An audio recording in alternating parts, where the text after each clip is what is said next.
Lyca productions Kollywood లో భారీ చిత్రాల నిర్మాణానికి కేర్ ఆఫ్ అడ్రస్ గా మారిన సంస్థ.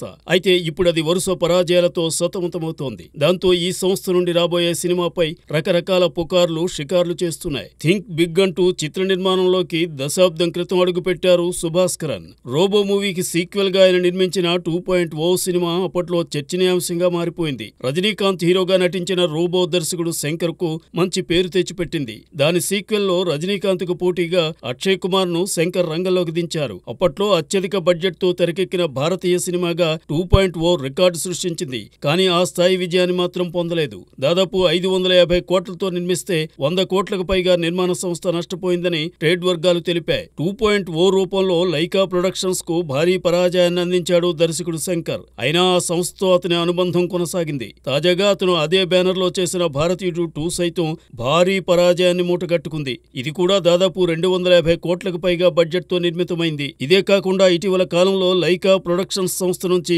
రజనీకాంత్ దర్బార్, లాల్ సలాం, లారెన్స్, చంద్రముఖి 2, మణిరత్నం, పొన్నియిన్ సెల్వన్ 1, 2, అరుణ్ విజయ్ మాఫియా చిత్రాలు వచ్చాయి. కానీ ఇవేవి కూడా నిర్మాణ సంస్థకు ఆశించిన స్థాయిలో విజయాలను అందించలేకపోయాయి. ఇలా వరుస పరాజయాలతో ప్రయాణం సాగిస్తున్న లైకా ప్రొడక్షన్స్ నుండి ఇప్పుడున్న పరిస్థితుల్లో భారతీయుడు 3 వస్తుందా అనే సందేహాన్ని పలువురు వ్యక్తం చేస్తున్నారు. ఇప్పటికే కొంత షూటింగ్ పూర్తయినా మిగిలిన భాగాన్ని పూర్తి చేసి థియేట్రికల్ రిలీజ్ చేయాలంటే మరికొన్ని 100 కోట్లను ఖర్చు పెట్టాలి. మరి భారతీయుడు 2 ఘోర పరాజయం తరువాత సుభాస్కరన్ అంత సాహసానికి ఒడిగడతాడా అనేది $1 మిలియన్ ప్రశ్న. మరి భారతీయుడు 3 వస్తాడో లేదో తెలియాలంటే కొంతకాలం ఆగాల్సిందే.